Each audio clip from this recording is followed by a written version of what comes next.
Actually today, good afternoon, how are you? Today I would like to talk about literature in the 19th century, and I have chosen a novel which, as I believe, and many critics believe, that it's one of the greatest novels in the history of English literature. Actually, this novel is Wuthering that was written by Emily Brontë. And I would like to highlight the fact that Emily Brontë, she was born in 1818 and she passed away when 1848. That means her life was about 30 years only. And because of that, her life was very short. And if I would like to say something about that point, it means that she was a creative writer, actually. Not only creative writer, it means that she was kind of those who have a kind of open mentality to write about such great story within this short lifetime, and as if she was young enough. When I talk about Wuthering Heights, I'm talking about, Heathcliff. He's the main character in this novel, and one day in the British countryside, and before I say that, and before I talk about that point, Wuthering Heights it means the changeable weather. It means time that's all weather cast that's always changing, always raining, always windy, always stormy, and for that reason, Wuthering means changeable weather. And Heathcliff, who is the main character in this novel, he was brought to the British countryside from Liverpool, from a man whose name is Mr. Earnshaw. And Mr. Earnshaw actually, had a family, a lovely and great family, and he told his family, the members of his family, that he's traveling to Britain, to Liverpool, in order to bring them kind of presents. And after a short time, he went back having, a kind of something hidden. Okay, and when they told him about what have you brought for us? I mean, his son Hindley and his daughter Catherine. And he uncovered the package that was in his hand, and they discovered that it was a gypsy boy. And this gypsy boy actually, his name is Heathcliff, and he brought him from the bridge, from Liverpool. He was foundling, no family, no father, nothing at all. And for that reason, Heathcliff was the favorite boy of Mr. Earnshaw, and that made a kind of, hate by Hindley. And at the beginning, Catherine felt that, oh my God, he is, black in complexion, and he's a very bad boy. And for that reason, she started to hate him at the beginning. She didn't like him. But by the time, when time goes on, she started to have that natural love with him. I mean, Catherine was in love with Heathcliff, and their love was a natural love. It was, a kind of true love, platonic love. It belongs to nature, the mother nature. If I'm talking about, creator of creation, then at that time and that moment, I should say, and I should mention that it was about mother nature, nothing else. And by the time they had that great love story, as children. I'm still talking about children. They were playing together, they were playing in the mud together, they were walking under rain together. It was kind of true love for children, not for adults, not for love, physical love. No, it was spiritual love. And by the time Catherine met a boy whose name is Edgar. And I have to mention the fact that both Edgar and Catherine, they belong to the upper class. And that means for Heathcliff, who is a gypsy, who is a foundling, he don't belong to them. And that made kind of, controversial problem for all of them, for all characters, that, Catherine was in love with Heathcliff, but they weren't able to get married, to have a family. And by the time Mr. Earnshaw, the father, the owner of the house, he passed away, and Mr. Hindley was the godfather of that situation. And because of that fact, Mr. Hindley wanted to take revenge. And actually, in all incidents and all events of this novel, it's about taking revenge. Each character is going to take revenge from someone else and from other characters. And for that reason, Mr. Hindley wanted to take revenge from Heathcliff because he was the favorite son of their father who passed away. And for that reason, by the time the relationship of Catherine and Edgar was getting better and much better than before, and Heathcliff was like a fondling, like, like stranger actually. Nelly, and she was talking to Nelly at that moment. She told Nelly that I love Heathcliff, but I can't marry him. That I love him and Heathcliff is me, but if I'm thinking about marriage, about society, about the circumstances, then I should marry Edgar and not Heathcliff.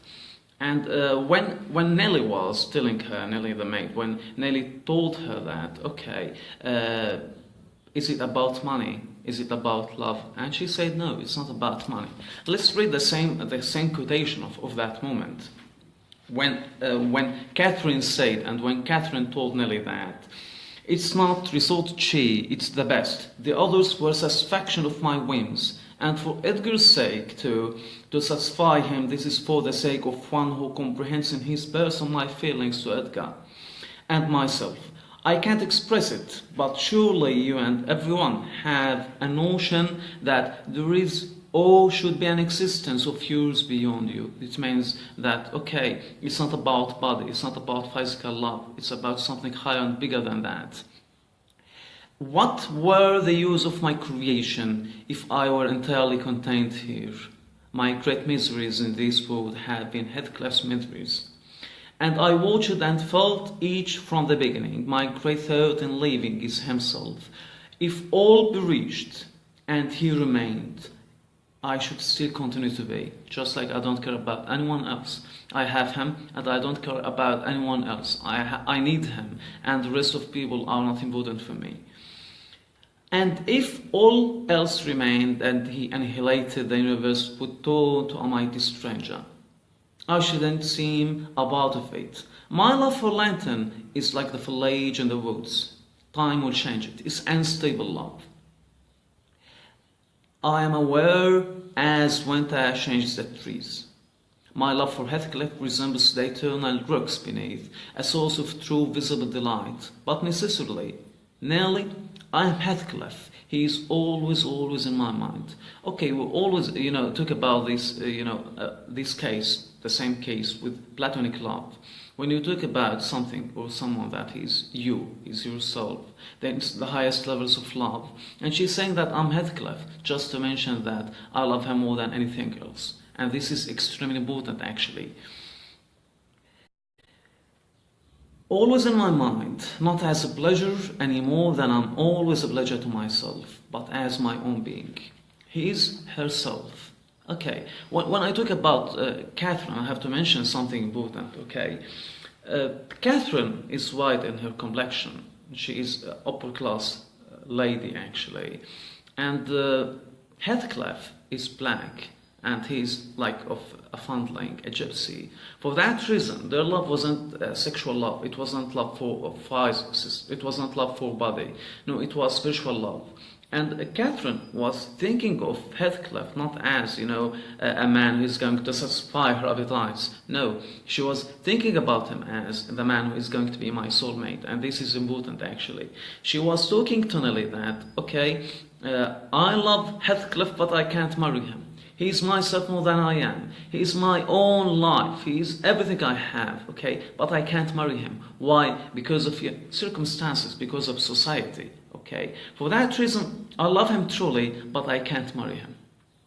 By the time when Heathcliff, he was sitting in the shadows and he listened what Nelly was talking to Catherine and the answer of Catherine, and he said that, okay, I have nothing to do here. For that reason, I should leave. Okay, he said that I have nothing more than Catherine, and she is in love with Edgar, and I can't be with them. I can't stay here. I should leave, and for that reason, Heathcliff took the decision and he left them away. And Catherine, she didn't know and she was unaware that he was listening to her. And for that fact, she was crying, she was looking for him. She was just like looking for him to tell him that I love you, but I can't marry you. And he left her, actually. And within this time, within these 3 years, Catherine married Edgar. And their life was simple life. Actually, Edgar was kind of a simple, a foolish, a naive boy, a naive man, a luxurious man. And Catherine, she was kind of a girl who belongs to nature, to love, to spirits, to something spiritual. Let me say that Catherine was having the natural side of love, and Edgar was taking the physical one. For that reason, there is no relationship between both of them. But she had no other options, either Heathcliff or Lincoln or Edgar, and she decided to have Edgar. Anyway, by the time, after 3 years, Heathcliff went back as a rich man, a master actually.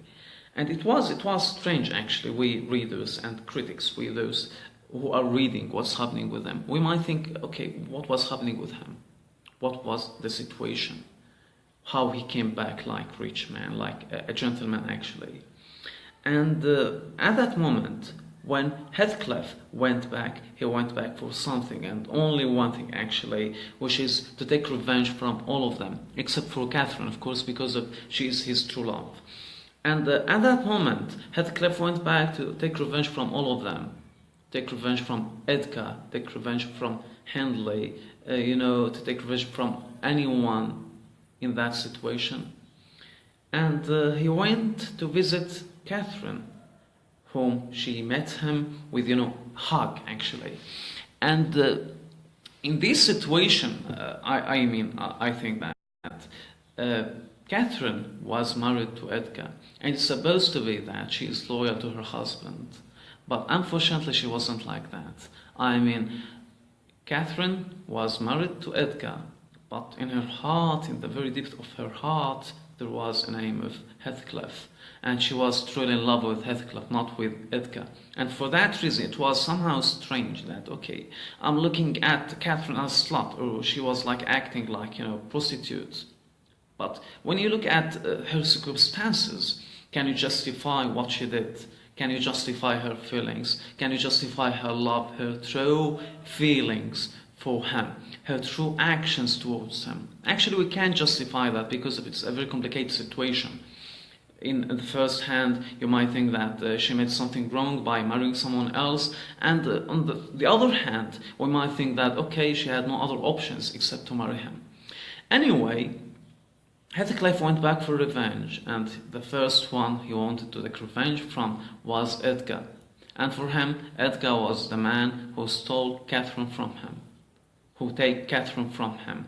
For that reason, he went back to visit Catherine, and when she met him, she hugged him. She was just like, she didn't believe that. Okay, Heathcliff, my true love, where have you been? What have you done? And at that moment, it was a very complicated situation. Her husband and her lover. And in the heart of her, in the very depth of her, there is a love for Heathcliff. But her, ethics background and her ethical, ideas were about that I have a husband, I should be loyal to him as long as I'm living. But she didn't do that. When Catherine was talking to Heathcliff and she was talking to Edgar, she preferred Heathcliff, even though he wasn't her husband. She was preferring Edgar, and she was, isolating Edgar, and she was, she preferred Heathcliff, and she was talking in good favor of Heathcliff instead of supporting and helping her husband.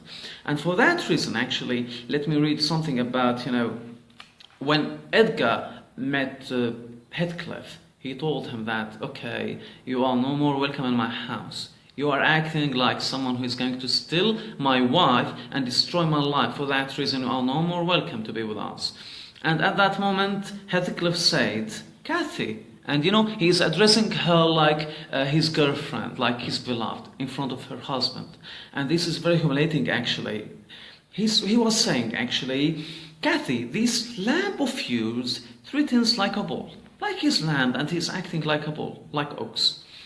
He said it is in danger of splitting its skull against my knuckles. By God, Mr. Langton, I am mortally sorry that you are not worth knocking down. That, okay, I would like to kill you, but I don't think that you are suitable to be killed. Okay, you are not going to stand my hand. I can kill you just like with my hand, but I'm not going to do that because of you have my beloved. You have my girl. You have the girl whom I love, whom I admire, actually, whom I respect. And at that moment, I think that any loyal wife, she's supposed to stand next to her husband. She's supposed to save and help her husband. She's supposed to say something in favor of her husband. But Catherine didn't do that. Catherine said that, oh heaven, in all days this would wane your knighthood. Exclaimed Mrs. Langton, we are vacant. We are vacant. Heathcliff would as soon lift a finger at you as a king would march his army against a colony of mice. Just imagine. You know, she is saying that Heathcliff is like, you know, a king and you are like a mouse. Just imagine this kind of humiliation. It wasn't like she was in love with her husband or that she wasn't loyal to him. I think that is about, you know, you are married, then you are supposed to be royal or loyal. Keep addressing and keep trying to reach. And at that moment, Catherine was dying. She was about to pass away. And this is very sad, actually. Catherine was about to die and Heathcliff was trying to follow her, and it was a very bad situation, actually. And at that moment, Catherine felt that I did the wrong decision when I married Edgar, when I preferred money and society for love. And she was talking to Nelly and she was telling her that shake your head as you will, Nelly. You have helped to unsettle me. You should have spoken to Edgar. Indeed you should, and compelled him to leave me quiet. That okay, let him go away. I love Heathcliff, and I'm proud to say that I love him more than my husband. And once again, it's ethical, you know, ethical problem that she's married to someone and she's, you know, talking about someone else. And this is a very great and very big problem, actually. Oh, I'm mourning. I wish I were out of doors. I wish I were a girl again. Have savage and hardly and free, and laughing at injuries not mending. And to them, why am I so changed? In this point, actually, in this very specific point, Catherine is saying that she has changed a lot because of, you know, she left her natural love for Heathcliff. She left him for something else and for someone else. And in this point, actually, I think that Emily Brontë is predicting her destiny to be similar to Catherine. As you know, Catherine passed away when she was still young, lass. And the same with Emily Brontë, who passed away when she was about 30 years old, no more than that. And this is problem, actually.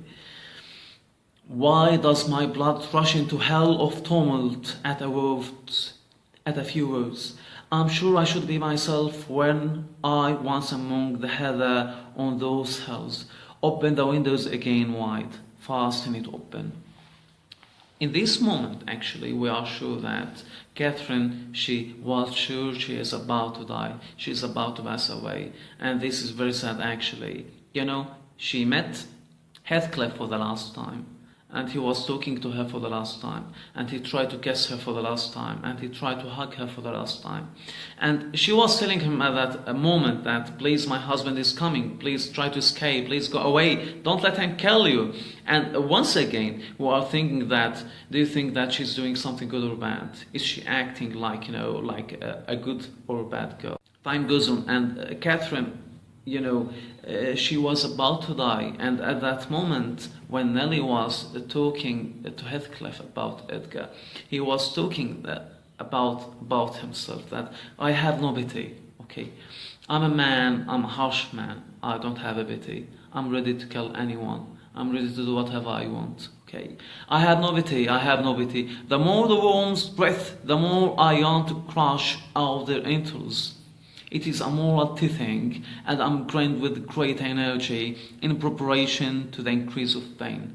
This is important, actually, because of, you know, he's talking about himself, that, okay, I'm a harsh man, I have no feeling. Like a child reviving and sinking again to sleep.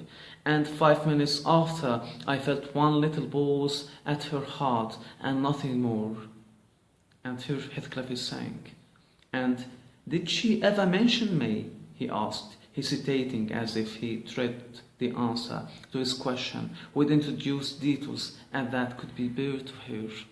Just like he's saying that, okay, she passed away in early days, her life enclosed in a gentle dream. May she wake up kindly in the other words, that when she left you, when you left her alone, she was, or you were the last one whom she recognized. After that moment, she didn't recognize anyone at all.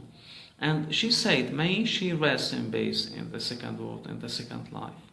And the following quotation, you can say that is the most important quotation, and many critics, they say that this quotation is considered to be the greatest quotation in the history of English literature. The history of English literature, because of in this quotation, you are going to know how love can be and how love is going to change to hate, to hatred. Because of, Heathcliff, he knew that he was the last one in the heart and the mind of Catherine. And he wanted to say that women's stamping his foot and groaning in a sudden paroxysm of ungovernable passion. Why she's a liar at the end? Where is she? Not there, not in heaven, not be reached. Where? Oh, you said you cared nothing for my sufferings, and I pray one prayer, I repeat it till my tongue stiffens. Okay, I'm going to say and pray something till I pass away. Like, I need you, but I don't have you. Okay, and you left me alone for that reason. May you not rest as long as I'm living. Okay, be with hell, be in hell as long as I'm living. And in this quotation, as we have said and as we have mentioned, that he's saying, okay, drive me mad, take any shape, be like a ghost. And in that time, in the time of the novel in the 19th century, people believe in ghosts, they believe in spirits, they believe in the other life, other world. For that reason, here Heathcliff really meant it when he said that, be like a ghost, take any shape, be with me. Okay, reason he believes, Heathcliff, he believes that life without Catherine is like hell. It's like a base. For that reason, he said, take any shape, be like with me, in any situation, in any case. And he lost his mind. He was stamping his foot on the ground. Okay, and he said that it's, uncontrollable. I can't control it anymore. Okay, drive me mad, take any shape. Don't leave me in this abyss where I can't find you. Oh God, it's unutterable. I can't live without my life. I can't live without my soul. Here, as I've mentioned, for Heathcliff, he believes that Catherine is his natural love, his true love, okay? And for her, it was the same situation before she passed away. She was thinking that, actually, he wanted to continue his revenge. For that reason, I have forgotten to tell you about something. When Heathcliff was planning to take revenge, he married Isabella, the sister of Edgar, in order to force Edgar to, I'm taking revenge from you. And, when he got his son, actually, when he took his son Haworth, and he forced his son to marry Cathy, the daughter of Catherine, her, little daughter, and he forced him to marry his, the daughter of Catherine, and he was dealing with them in a very good way, in a very bad way. And at that moment, he, let me say, he was acting like, I have nothing in this life. I have taken revenge from all people. I have destroyed their life. I have done all bad actions. And I have lost my beloved at the end. I have lost her. For that reason, I have nothing to do. I have nothing to fight for. Okay, I have completed my revenge. But at that moment, I think that Heathcliff, he forgot something important, a very important idea, is that he, that revenge went back to him. He took revenge from Edgar. He took revenge from Henry. He took revenge from Catherine by herself, even though she's his beloved, his true love. The bed